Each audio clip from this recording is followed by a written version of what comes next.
شہر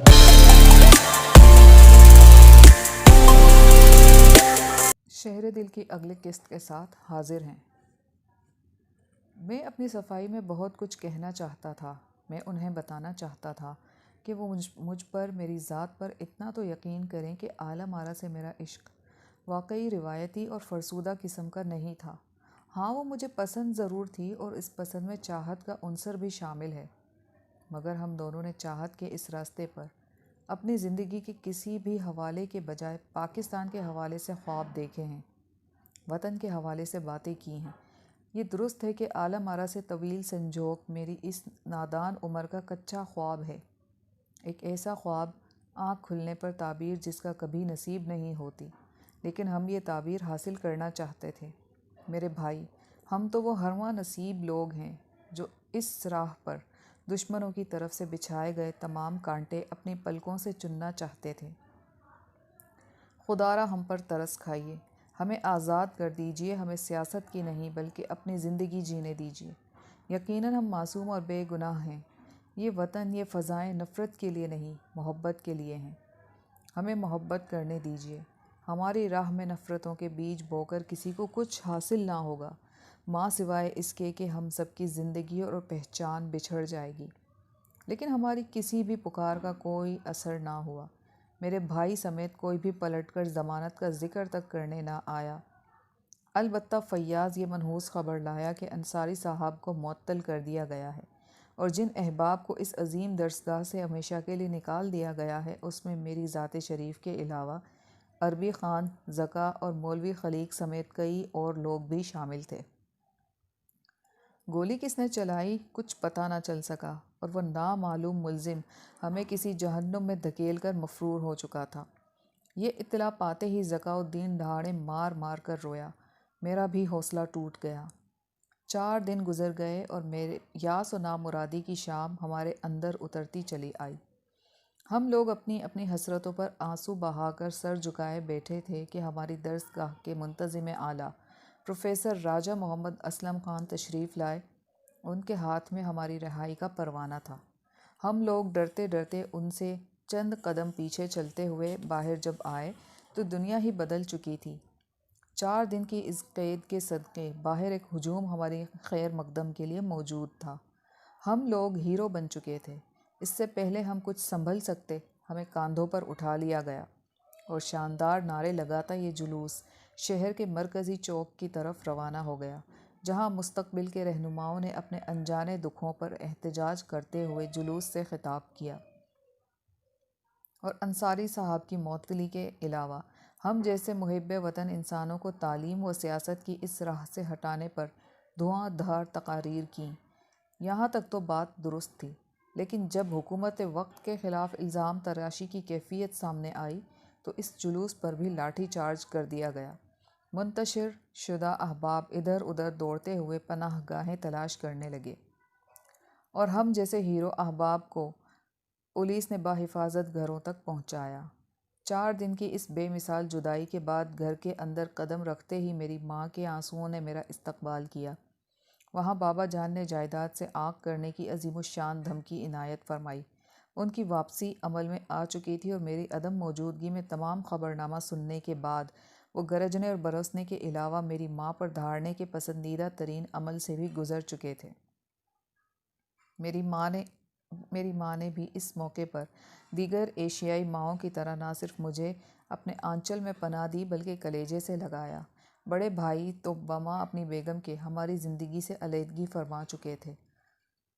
اب فقط میری ذات گرامی گوہر ہدایت کے درجے پر فائز تھی۔ بہن نے بھی کل کو اپنے گھر چلے جانا تھا، لہٰذا میری ماں نے، جو ہمیشہ میری زندگی اور محبت کو درجہ اول جانا اور میری ہر الٹی حرکت کی بھی وکالت کرتی رہیں، اس وقت بھی ان کے آنسوؤں کے صدقے میں اس گھر کے اندر بپا شورش سے میری زندگی محفوظ رہی، اور اس وقت میں اپنے کمرے میں محفوظ بڑے آرام کے ساتھ فقیر بابا کا تیار کردہ حاضر تناول کر رہا تھا۔ پھر اس کے بعد ایک گہری نیند نے میرے اعصاب کو سکون عطا کیا۔ شام گہری ہو چکی تھی۔ جب میری آنکھ کھلی تو اعلیٰ مارا ان کھلی آنکھوں کے سامنے آن موجود ہوئی۔ میرے تمام تر احساسات کا رخ دوبارہ میدان عشق کی طرف پھر گیا۔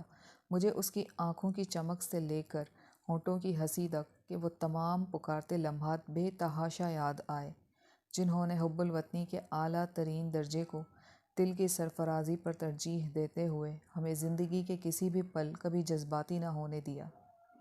میری نادان عمر نے کبھی عالم آرا کو چھونے کا حوصلہ عطا نہ کیا۔ ہم تو فقط ایک دوسرے کو دیکھ کر مسکراتے رہے اور وقت بیت گیا۔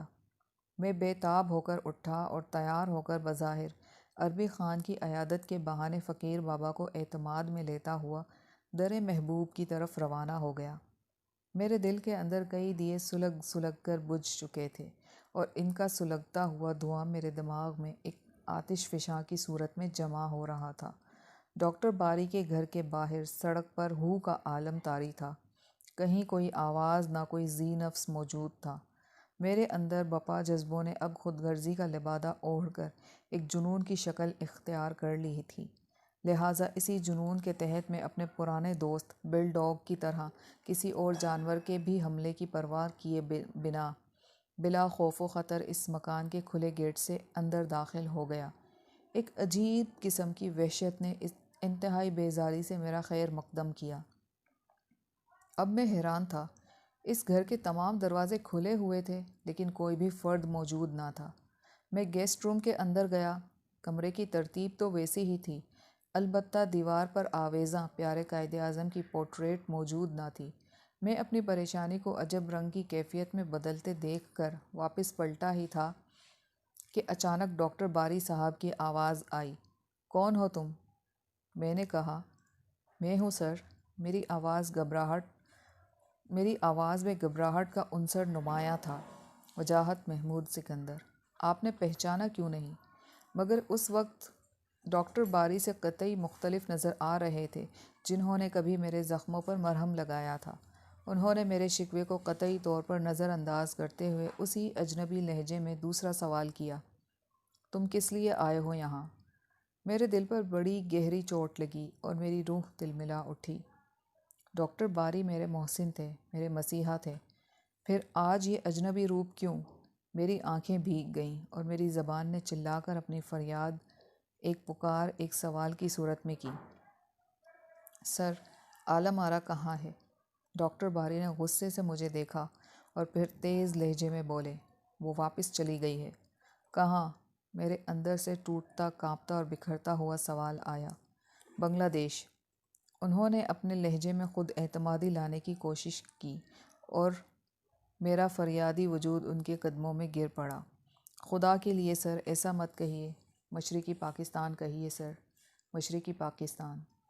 دنیا کے نقشے پر صرف پاکستان کا وجود قائم ہے، کہیں کوئی بنگلہ دیش موجود نہیں۔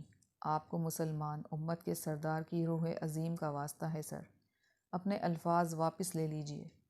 سنو، انہوں نے مجھے کندھے سے پکڑ کر ایک طرف دھکیلتے ہوئے کہا، تم لوگ میرے خاندان کے ان 12 افراد کی زندگی مجھے واپس کر دو جنہیں آج سے 4 دن قبل تمہاری فوج کے جوانوں نے اپنے افسروں کے حکم سے محض شبے کی بنیاد پر قتل کر ڈالا۔ میں اپنے الفاظ واپس لے لوں گا۔ مسٹر وجاہت محمود سکندر، کیا سمجھتے ہو تم لوگ یہ خون بھلا یوں ہی رائے گا جائے گا؟ ہرگز نہیں۔ یاد رکھو، انقلاب کی آمد ہو چکی ہے۔ کیسا انقلاب سر؟ میں نے چلا کر احتجاج کیا۔ یہ ایک وطن ہے، ہم حکومت بدلنے کے لیے انقلاب کے حامی ہو سکتے ہیں، وطن توڑنے کے لیے نہیں۔ یہ ناممکن ہے سر، قطعی ناممکن۔ تمہارے سیاستدانوں نے اپنی اقتدار کی ہوس میں ڈوب کر اپنی چلتر بازیوں سے یہ سب ممکن کر دکھایا ہے۔ میری ایک بات یاد رکھنا، اب یہ بٹوارا ہو کر رہے گا، چونکہ اب اس کھیل میں بے گناہوں کا لہو بھی شامل ہو چکا ہے۔ یہ لہو آج ضرور اپنا حساب لے گا۔ بے شک زمانہ بعد میں یہ نظارہ بھی دیکھے کہ آج کے سیاستدان جنہوں نے یہ قتل عام کیا، مستقبل میں انہی کے پیروکار اپنے ہی ہاتھوں سے قتل شدہ ان افراد کو شہداء کا درجہ دے کر ان کی یادگاروں پر پھول چڑھائیں گے۔ ہم شاید موجود ہوں گے یا نہیں، لیکن آنے والے وقت کی تاریخ ابھی سے کسی شفاف آئینے کی طرح صاف ہے۔ سر، میں نے ڈرتے ڈرتے اپنی شہادت کی انگلی سے دیوار کی طرف اشارہ کیا۔ یہاں سے حضرت قائد اعظم کی تصویر کس نے اتاری؟ مظاہر حسین نے۔ انہوں نے بلا کسی جھجک کے جواب دیا۔ وہ نوجوان ہے، اس کا خون جوشیلا ہے، وہ بزرگی کی کسی بھی حکمت عملی کو قبول نہیں کرتا۔ اس کی اتاری گئی یہ تصویر عالم عرب بحفاظت اپنے ساتھ لے گئی ہے، خواہ کچھ بھی سہی، مگر ہم قدر شناس لوگ ہیں۔